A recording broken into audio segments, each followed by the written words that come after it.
Bonjour à toutes et à tous et bienvenue dans notre nouvelle série de vidéos JS idiomatique.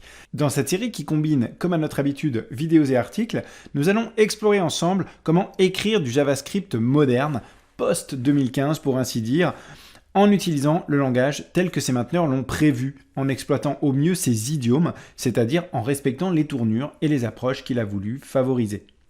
Au diable, le JavaScript de papa, celui de 1995 qui n'a guère changé d'aspect par la suite, même en 2009. Ici, on fait du JS moderne, rutilant, concis, expressif, agréable à lire et à écrire. Cette série est assez fournie, comme vous pouvez le voir, puisque nous prévoyons pas moins de 14 sujets qui chacun auront leur vidéo et leur article, et notre article d'introduction dont le lien est dans la description aura les liens vers chacun. Et on commence avec un sujet important car omniprésent dans du JS moderne, quasiment une ligne sur deux, les notations concises. Il en existe 4, mais nous n'en verrons ici que 3, le but n'étant pas d'être exhaustif, mais plutôt de poser les fondations solides pour le code de tous les jours, et notamment pour pouvoir tirer le meilleur parti de nos formations et cours vidéo, sans buter sur la syntaxe. Cette vidéo se penche donc sur les propriétés et méthodes concises, et la suivante sur les noms de propriétés calculées. Sans plus attendre, c'est parti! Alors, nous avons ici un appel API classique qui enrobe l'API navigateur fetch. Il y a une URL, un corps de requête, des entêtes de requête, une méthode HTTP et finalement l'analyse JSON du corps de la réponse. Vous voyez ce deuxième argument, ligne 4, le H des options, on est tout à fait dans un littéral objet hyper classique avec des propriétés dont les valeurs sont en réalité des expressions qui leur sont homonymes, qui nous sont fournies par le contexte. Ici, les arguments de MakeAPI Call, c'est un cas de figure ultra fréquent de se retrouver comme ça avec tout ou partie des propriétés d'un objet qui ont cette homonymie. On a la même chose un petit peu plus bas dans l'appel à MakeAPI Call au sein de createUser. Vous voyez que le troisième argument qu'on passe, le corps de la requête, eh bien c'est un objet avec une propriété name dont la valeur n'est autre que l'argument name passé à createUser. On a également une autre syntaxe extrêmement fréquente ici dans cet objet handler pour les méthodes failure et success. On verra qu'il n'y a pas à proprement parler de notion de méthode en JavaScript dans une future vidéo, il n'y a que des fonctions.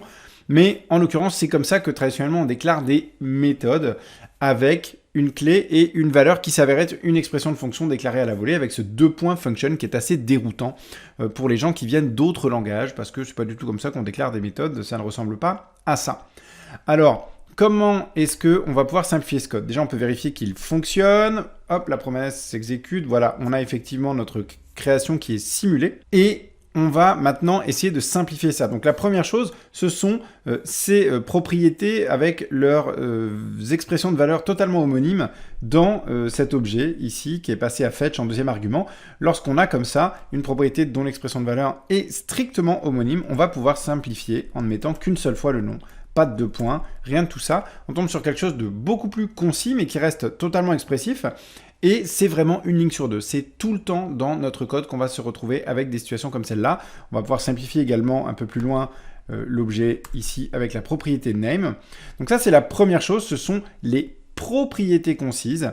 Donc une des 4 syntaxes concises de ECMAScript 2015. Et on va réexécuter ça. Voilà, tout marche bien, pas de souci. Ça fonctionne impeccable.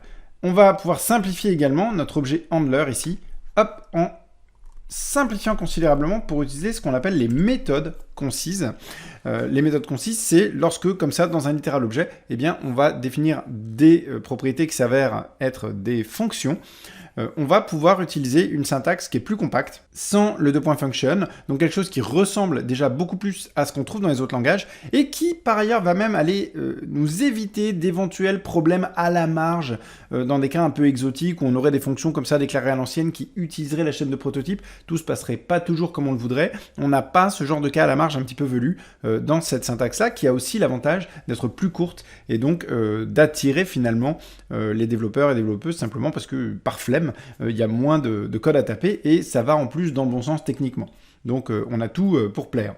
On sauve, on réexécute, voilà, le code marche toujours, aucun problème, on l'a juste simplifié, rajouté un peu de concision et ça vraiment, ça va être une ligne sur deux, c'est extrêmement fréquent dans notre code. Et voilà qui termine cette première vidéo. N'hésitez pas à regarder dès à présent la suivante sur les noms de propriétés calculées, et pour ne pas rater les 12 qui suivront tout au long de janvier et février 2022, ainsi que toutes celles qu'on aura prévues pour la suite, pensez à vous abonner, pourquoi pas activer la cloche, et surtout à en parler autour de vous. À très vite!